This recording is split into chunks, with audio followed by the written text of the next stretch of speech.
함께 하십니다. 아멘. 자, 오늘도 그 믿음으로 함께 예배하기 원합니다. 오늘 말씀은 우리 모두가 잘 알고 있는 말씀이에요. 교회를 어느 정도 기간을 다닌 분들이라면 잘 알고 있습니다. 예수님이 말씀하시니 죽은 나사로 어떻게 됐어요? 살아났다네. 주일학교 다닌 친구들은 다 알고 있어요. 자, 오늘 그 나사로의 질병, 그 병, 이것의 의미가 무엇인가 함께 이것을 통해서 말씀을 통해서 은혜를 나누고 싶습니다. 먼저 한번 같이 볼까요? 첫 번째 한번 보여주세요. 같이 읽어보겠습니다. 시작. 이 병은 죽을 병이 아닙니다. 아멘. 4절 말씀 보면 예수님이 그러시죠. 이 병이 죽을 병이 아니다. 여러분, 마르다와 마리아가요 근심이 생겼어요. 자신이 사랑하는 오빠가 지금 죽게 되는 거예요. 이 병이 너무 죽어가는 거예요. 이 병은 곧 죽을 것만 같은 병이에요. 실제로 죽어가고 있었어요. 그래서 예수님에게 사람을 보냅니다. 예수님 오셔서 고쳐주세요. 예수님 오셔서 살려주세요. 마르다와 마리아는 예수님의 능력을 알았거든요. 이 사람들이 정말 의사들이 고칠 줄 알았다면 의사한테 보냈을 거예요. 그런데 예수님이 고칠 걸 알았어요. 무슨 말이냐면 사람으로서는 고칠 수 없는 병이다 생각했어요. 그래서 예수님에게 사람을 보내서 주님 꼭 와주세요. 주님이 계시면 분명히 내 오빠가 치유될 줄 믿습니다. 마르다와 마리아는 봤거든요. 경험했거든요. 예수님이 어떻게 치유하시는지 다 봤거든요. 하나님의 아들이신 것을 마음에 믿었거든요. 그런데 웬걸요?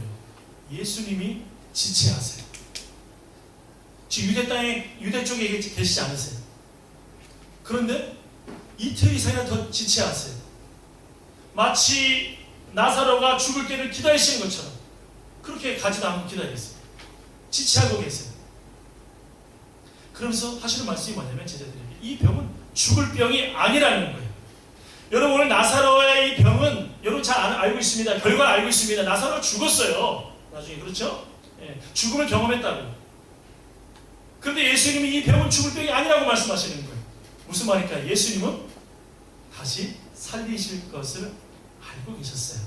당신이 살아날 것을. 나사로가 죽음을 이기고 살아날 것을. 누구에 의해서? 예수님에 의해서. 그래서 이렇게 말씀하시는 거예요. 그렇지만 그 이전까지의 상황을 한번 생각해 봅시다. 얼마나 예수님이 야속할까요? 그렇게 지체하시다가 나사로가 죽었어요. 오늘 말씀 보면 예수님이 참 나사로와 나사로의 누이 동생들을 참 사랑하셨어요. 다른 곳에는 그런 장면들이 많지 않는데 여기는 뭐라고 나와 있냐면 예수님 많이 사랑하시더라 나와 있어요. 그리고 당신의 사랑하는 자가 병들었습니다. 이 정도로 예수님이 사랑하신 거예요. 저는 예수님이 편애를 안 하신다고 생각했는데 편애를 좀 하신 것 같아요.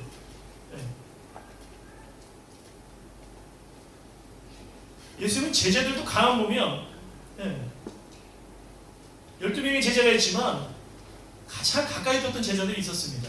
누구죠? 야고보와 요한 형제하고 베드로하고.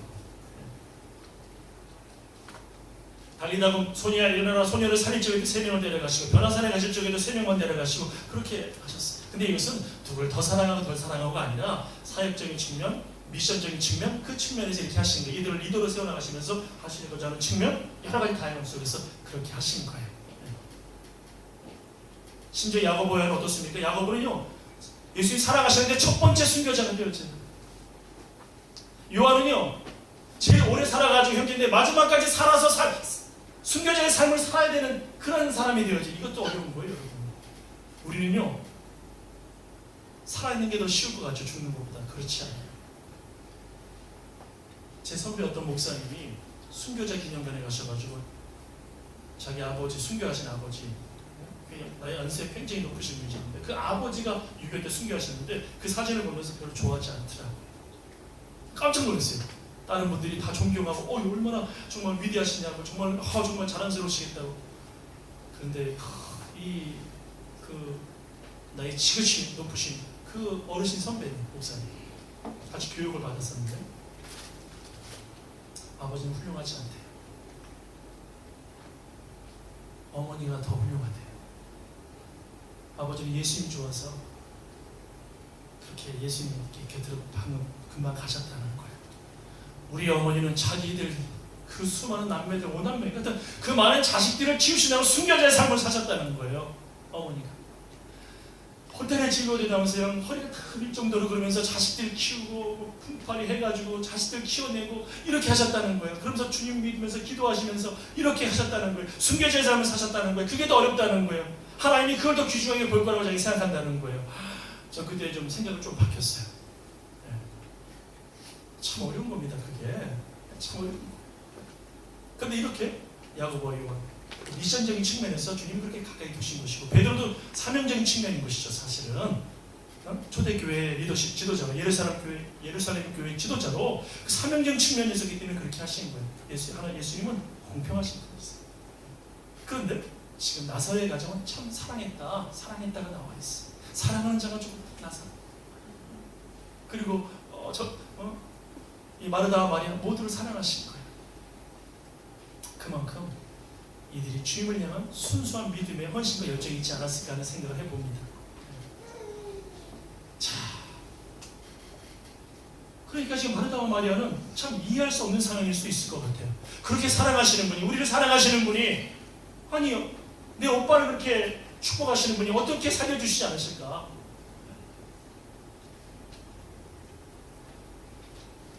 여러분, 세상에 수많은 것은요, 그 목적에 따라 다 지음을 받았어요. 그렇죠? 우리 사람이 만든 것도 한번 보세요. 뭐 사람이 만든 뭐 자동차라든지 뭐 모바일이라든지 비행기라든지 우리가 가지고 있는 거 어떤 것이라든지 다 목적에 맞게 만들어진 거죠. 예. 요즘 비행기도 교통수단으로 아주 사람들이 더 각광을 받고 있는데, 앞으로는 뭐 시간은 좀 더 단축된다고 그러는데, 저는 호주에서 한국까지 한 4시간 내에 가는 시절이 왔으면 좋겠어요. 너무 멀어, 너무 멀어요. 그렇죠? 네. 한 4시간 다 가면 얼마나 좋을까요? 네? 그런데 누가 합니까? 네? 4시간, 5시간 만에 가는 시대가 올지 누가 하느냐고요. 네. 이건 모르는 거예요. 그럴 수 있을 것 같아요. 네? 다 목적에 맞게 지음을 받은 것이죠. 만들어진 것이죠. 여러분, 온 세상을 창조하신 창조주는 모든 것을 질서와 조화 가운데 그것을 만드셨습니다. 하나님이 다 때마다 만드시고 심히 보기에 좋았더라, 보시기에 좋았더라 말씀하셨어요. 그것은 뭐냐면, 내가 목적하는 바대로 만들어졌구나, 이런 말씀이에요. 하나님이 너무 기쁘신 것이죠. 여러분, 그 완전하신 하나님이, 그 세밀하신 하나님이 여러분을 지으실 때 불완전하게 세상에 보내셨겠어요? 하나님의 뜻이 있을 거 아닙니까? 그 목적이 있을 거 아닙니까? 여러분을 향한 하나님의 계획이 있지 않으실까요? 그것이 이루어나가지 않으실까요? 네. 이사야서 43장 1절에 보니까 너를 창조하신 여호와께서 지금 말씀하시느니라. 7절 보니까 내가 창조한 자를 오게 하라. 그를 내가 지었고 내가 만들었다. 네. 그렇다면 그분이 그 목적에 맞게 우리를 이끌어 가시고 책임지시지 않으시겠나요? 이 세계를 보존하시고 지탱하시고 이끌어 가시는 것처럼, 여러분, 지금 그렇기 때문에 지금 내게 닥친 그 어려움은 뭐냐?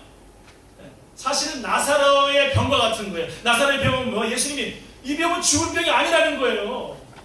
주님이 말씀하시면 그런 줄 아세요. 예수님이 말씀하시면 그런 줄 아세요. 이건 병은 죽을 병이 아니야. 왜? 예수님이 살리실 거니까. 예. 다시 말해서 나를 향한 하나님의 그 목적, 그 이루어 나가시는 과정이라 이 말이에요. 과정이다. 그래서 과정이다.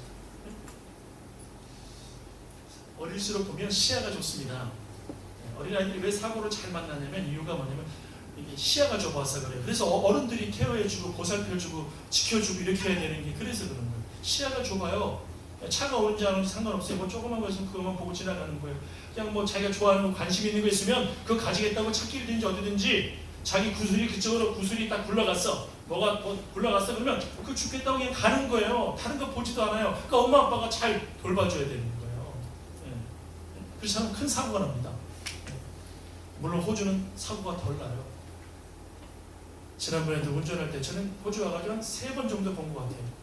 아니, 오리들이 배짱이 좋아요. 오리들이 지새끼들이 쭉 써가지고 같이 찾기 그냥 쭉 배짱이 너무 좋아. 쭉 지나가. 그러면 사람들은 가다가 끽 서요. 한 번은 제 앞에 간 차는요, 가다가 확 돌아버렸어요, 이렇게. 그걸 보호하려고. 우리들이 그럼 째려고 했죠. 그러면서 또 자기 새끼를 데리고 건너가요. 대단한 것 같아. 호주의 오리들은 배짱이 있어요. 호주 사람들이 잘 이렇게 지켜주고 이렇게 하니까. 그렇지만 사실은 굉장히 위험할 수 있어요. 어린이들 어디에 되면 참 시야가 좁아서 많은 위험에 노출됩니다. 조심해야 됩니다. 그런데 점점 자라나면 어떻게 될까요? 좀 더 시야가 넓어져요. 그렇죠? 그러면서 더 많은 것을 안전하게 되어지고 내가 나를 지키게 되어지고 또 많은 것을 내가 소유하게 되어지고 누리게 되어지는 것이죠. 그런 거. 영적인 것도 마찬가지. 영적인 것도 어린 단계에 있을 때는 시야가 좁아요. 그래서 지금 내가 하나님을 이해하는 게 너무나 작아요. 그래서 하나님의 풍성함을 말로 다 측량할 수 없는 하나님의 은혜라고 성경에서 이렇게 말하는데, 말로 다 측량할 수 없는 하나님의 은혜를 내가 경험하지 못해요. 믿지를 못해요. 이해하지도 못하고 경험도 못하고. 아직 어리기 때문에. 어린아이들이 잘 이해 못하잖아요. 하나님의 사랑을. 그런데 내가 좀 더 이렇게 깊어지고 시야가 넓어지고 그러면 그 하나님을 점점 알아가면 알아갈수록 이렇게 정말 좋은 예수님이 없는 거예요. 이렇게 너무나 따뜻하고 사랑이 많으신 성령님이 없는 거예요. 그런 거예요. 우리는 하나님에 대한 너무나 많은 오해를 가지고 세상을 살아왔어요. 그렇게 가르쳤어요. 심지어 미국에 살고 있는 어떤 분은 한국의 아주 보수 신학의 정말 대부라고 하는 분입니다. 어떤 목사님이신데, 그분은 주석도 써냈고, 주석이요, 그분 주석이 이 정도 돼요, 책이. 제가 그를 80년대 진짜 몇십만 원을 주고 살 정도로 그런 분이었어요, 주석이. 아주 보수적인 분이고, 전 다양한 이제 신학적인 것들을 제가 공부하려고 했기 때문에 그분도 그것도 갖고 있었어요. 그런데요, 깜짝 놀랐어요. 그 딸이 미국에 살고 있는데 지금 할머니가 되셨죠? 책을 써냈어요, 책을. 자기는 자기 아버지 때문에 하나님에 대해서 오해를 하고 있었다는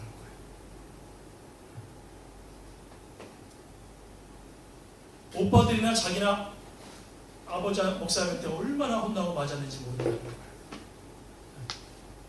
그래서 자기는 하나님이 정말 무서운 분인 줄 알아요. 하나님이 너무너무 두려운 분인 줄 알아요. 그렇구나. 진짜 구약의 말씀 보니까 신의 산에 하나님이 강림하실 때 이스라엘 백성들이 다 엎드리잖아요.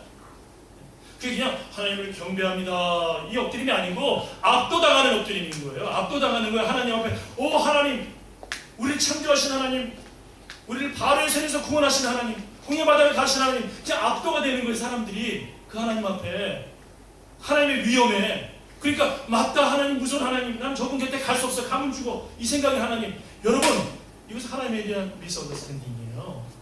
그건 하나님이 그렇게 구별된 분이다, 위대하신 분이라는 걸 보여주시는 것이지, 하나님이 자비가 없는 분이라는 걸 보여준 게 아니에요. 그래서 그 오해를 풀기 위해 예수님을 보내신 거 아닙니까, 여러분? 예수님은 그래서 보내신 거예요. 여러분, 하나님을 이제 이해할 때는요, 구약만 보고 이해하면 안 돼. 예수님을 통해서 이해해야 돼. 예수님을 관통하면서 하나님이 어떤 분인가 이해하지 않으면 하나님 절대 모릅니다, 여러분. 부족한 거예요. 부분밖에 모르는 거예요. 예수님이 보여주신 하나님, 그게 하나님의 참모습이란 말이에요. 그래서 예수님의 그 사랑을 많이 받던 사랑했던 제자 요한, 마지막까지 숨겨진 삶을 살았던 요한이 항상 이야기하는 한 가지, 주제가 딱 한 가지야. 요한은 보면 요한일서에 나와 있는 것처럼 하나님은 사랑이시라. 여기 나와 있네요, 그렇죠? 이 말씀이 너무 좋아요. 여러분, 이 말씀을 정말 내가 믿으면 내 삶이 가벼워지지 않아요. 사람들은 하나님 사랑이라니까 그래, 나 마음대로 살 되겠네, 이게 아니라 하나님의 사랑을 정말 알게 되면 내가 하나님 앞에 하나님을 사랑하는 삶을 살아가고 싶은 거예요. 어느 책에 그런 내용이 있어요. 지난번에 제가 말씀드렸죠. 바티칸에서 금지했던 금서였죠. 예수님과 막달라 마리아의 어떤 사랑 이야기를 나누고 했기 때문에 아주 그 불경한 책으로 바티칸에서도 금지한 책이에요. 근데 그 안에 내용이 뭐냐면, 막달라 마리아 거기서 참여로 나와요. 근데 예수님이 거기 들려가지고 치료도 하고 아프시고 그러셔요. 또 갔다가 돌아오셔요. 그런 불경한 거를 뭐 그냥 뭐 따라가면 안 되고 가장 그 중심에 있는 키포인트 그걸 찾아내는 게 굉장히 영적인 그 안목이 필요하다고 생각하는데, 저는 참 좋은 게 뭐냐면 예수님이 오셔가지고 막다라면한테 야 너 아직도 이 창녀의 생활 살고 있냐, 에라 이 더러운 여자야, 이렇게 말씀하지 않으셔요. 예수님은 쉽게 얘기해서 이거예요. 야 요즘에 잘 지내니? 더 나가면요 요즘에 장사 잘 되니? 이 정도 얘기를 하시는 거예요. 그런데 이 여인이 뭐라고 말씀하신지 아세요? 그게 놀라운 핵심. 여자는 정말 사랑하는 사람을 만나면 더 이상 과거를 따라가지 않습니다. 죄를 짓지 않는단 말이에요. 정말 사랑하는 사람을 만나면 그 사람을 위해 살아가게 됩니다.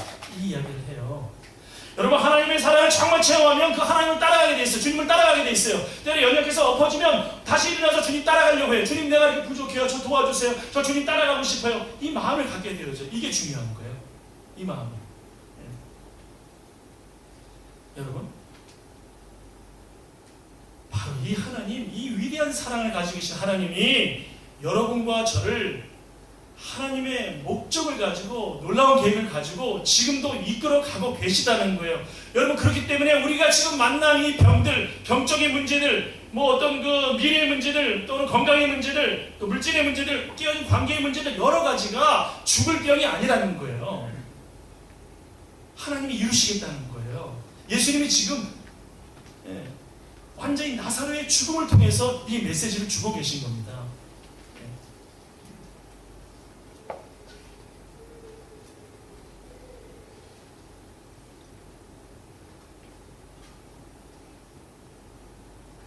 어떤 분들은 그래요.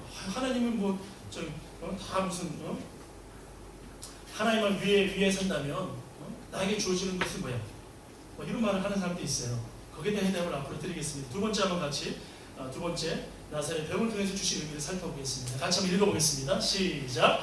하나님의 영광과 아들 예수 그리스도의 영광을 위한 병입니다. 이 병이 하나님의 영광, 아들 예수 그리스도의 영광을 위한 병이다. 예수님께 말씀하셨어요. 사람들이 그래요. 아니 하나님만 위하고 나는 뭐 아무것도 주어진 게 없는데? 아니에요, 여러분. 여러분, 이 병이 지금 나사로의 병이 나사로를 살림으로 말미암아 죽음까지도 이기시는 예수 그리스도, 그리고 하나님의 아들에게 영광을 주신 하나님, 그 능력을 주신 하나님, 그분이 영광을 얻으시는 거예요. 그럼 그것으로 끝입니까? 아니에요. 어떤 일이 벌어질까요? 사실은 나사로가 살아나는 기쁨을 누리죠. 마리아와 마르다가 그 기쁨을 누리죠. 제자들이 어떻게 될까요? 제자들 역시 우리 주님이, 우리 선생님이 진짜 메시아구나 믿음의 확신 가운데 서게 되어지죠. 영적인 풍요로움을 누리게 되어지죠. 하나님의 영광을 얻으면 그것이 우리에게 유익합니다. 여러분, 세상의 독재자들은 이렇게 하지 않아요. 참 세상의 독재자들이 나빠요. 또 세상의 지도자들이 참 죄송합니다, 나쁜 사람들이 많은 것 같아요.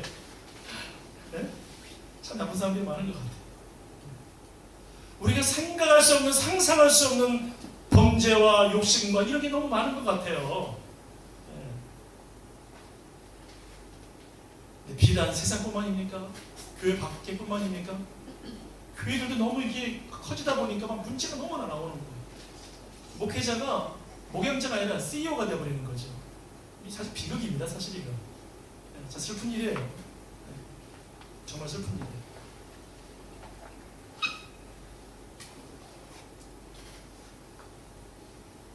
세상의 지도자라 잘못된 지도자든지 교회도 마찬가지겠지만 모두가 자기의 영광을 취하면 어떻게 되어져요? 희생하지 않으면 어떻게 되어져요? 영광을 가지면 다른 사람들이 피곤해지고 어려워져요. 네. 다른 사람들이 너무 어려워져요. 네. 그런데 우리 주님은 그렇지 않아요. 정말 지도자이시기 때문에 주님의 영광을 얻으면 우리가 살아나요. 주님의 영광을 얻으면 우리가 생명의 풍요로움을 누리게 되어져요. 우리가 그 주님의 영광의 그늘 아래서 우리가 그 쉼을 얻게 되어져요. 여러분, 홍해바다를 가르신 사건도 마찬가지입니다. 하나님이 홍해바다를 가르셨을 때요, 지금 난리 났죠. 바로의 군대가 뭐 수장되어지고 난리가 났습니다. 예, 바로가 꺾였어요. 하나님이 왕이냐 바로가 왕이냐, 지금 이거예요. 예. 근데 하나님이 왕이신 것은 하나님의 영광을 빼앗기지 않고 승리하셨어요. 그러니까 어떤 일이 벌어집니까? 이스라엘 백성들이 홍해바다를 갈라진 홍해바다, 그것도 좌우의 벽이 되었다 그랬어요. 여러분, 물이 빠진 사건이 아니에요. 좌우의 벽이 된 사건이에요. 여러분, 거기를 지나가는 그 영광을 그들도 누리게 되어졌고, 그리고 그들이 바로의 그 죽음의 칼날 앞에서 완전한 구원을 받는 그런 구원의 생명을 맛봤다는 거예요. 여러분, 우리가 왜 하나님께 영광을 돌려야 되는지 아시죠? 하나님이 이기심 채우려고 그러시는 게 아니에요. 그것이 우리에게 생명이고 복이기 때문에 그러시는 거예요. 광야에서 이스라엘 백성들에게 하나님께서 성막을 만들라고 하십니다. 그래서 모세가 하나님이 말씀하신 대로, 지시하신 대로 전달해서 성막을 다 만들어요. 여러분, 그러면 성막을 만들고 하나님께서 이스라엘 사람들 율법을 주시고 괴롭히려고 그러신 건가요? 그렇지 않아요. 하나님께서 그 예비할 때 그 은혜와 그 힘으로 그들이 광야를 지날 때 승리하게 하셨어요. 하나님이 그래서 그 성막에서 예배드리는 그들에게 수십 년의 세월 동안 만나도 주시고 매출하기도 주시고 옷이 닳지 않게 하시고 신발이 닳지 않게 하시고 하나님이 그렇게 인도하신 거예요. 하나님이 예배를 통해 영광을 받으시면 바로 고스란히 그 복이 누구한테 오나요? 우리한테 오는 거예요. 이렇게 되는 거예요. 그래서 우리가 하나님 앞에서 예배자가 되라는 이유가 그거예요. 예배 성공해야 삶이 성공한다는 게 바로 그거예요, 여러분. 하나님은 포악한 독재자가 아닙니다. 하나님에게 절대 오해하시면 안 돼요. 하나님은 우리를 괴롭히려고 율법을 주신 분이 아닙니다. 그걸 이해 못하니까 예수님을 보내셔서 그거 아니었다. 그러면서 단번에 십자가에 죽으심으로 율법을 완성하셨잖아요. 하나님이 바로 이러한 분이신 거예요.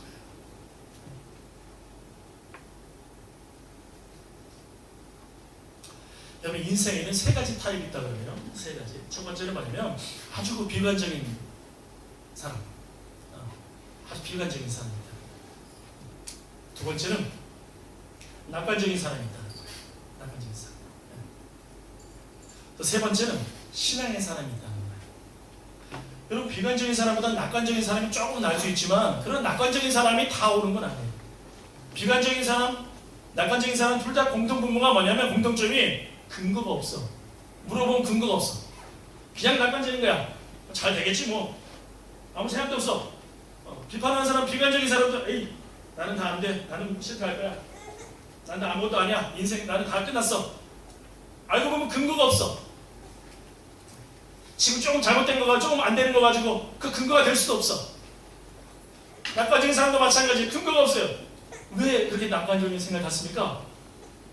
그냥 뭐 그렇게 생각 가지면 좋을 것 같았어요. 근거가 없어요. 여러분, 둘 다 아닙니다. 그런데 정말 소중한 사람이 있습니다. 저와 여러분이 바로 이러한 사람이 되기를 정말 간절히 원해요. 뭐냐면 신앙의 사람입니다.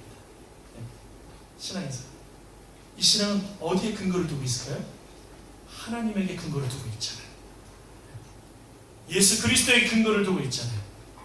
여러분, 그분의 말씀에 근거를 두고 있잖아요. 그렇다면 하나님이 그 사람을 통해서 어떻게 해나가실까? 하나님이 그분의 이야기를, 스토리를 써나가실 겁니다. 여러분, 하나님은 우리가 하나님 믿으면서 일반 다른 신앙들 같이 무슨 돈 주세요, 뭐 주세요 이런 거 아니지만, 그게 본질이 아니지만, 하나님은 하나님의 사람들, 하나님의 영광을 올려드리는 사람들을 결코 여러분 고아로 내버려 두시지 않으십니다. 여러분, 하나님의 사랑을 의심하지 맙시다. 절대 의심하지 맙시다. 저는 이 말씀이 참 좋아요. 이 말씀 여러분에게 마지막 결론으로 드리고 마치고 싶어요. 로마서 다 같이 찾아봅시다. 로마서 8장 32절. 로마서 8장 32절 말씀.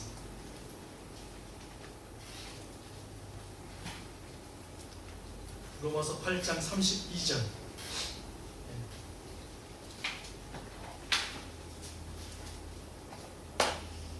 절대 하나님의 사랑을 의심하지 마십시오. 같이 한번 로마서 8장 32절 말씀을 같이 읽겠습니다. 자, 시작. 자기 아들을 아끼지 아니하시고 모든 사람을 위하여 내주십니다. 어찌 그 아들과 함께 모든 것을 우리에게 주시지 아니하겠느냐. 한 번 더 시작. 자기 아들을 아끼지 아니하시고 우리 모든 사람을 위하여 내주십니다. 어찌 그 아들과 함께 모든 것을 우리에게 주시지 않겠느냐. 아멘. 여러분, 이 말씀을 꼭 마음에 믿으시기 바랍니다. 하나님은 오늘도 여러분에게 있는 모든 상황들, 그 상황, 그 슬픔, 그 아픔, 그 문제들을 변해서 찬송의 노래로 바꿔주실 것입니다. 같이 기도하겠습니다. 하나님 아버지, 너무나 많은 사람들이 하나님에 대해 오해를 하고 있습니다. 하나님 아버지, 예수 그리스도를 통해서 하나님의 마음을 저희들 가운데 보여주셨습니다. 하나님, 아무리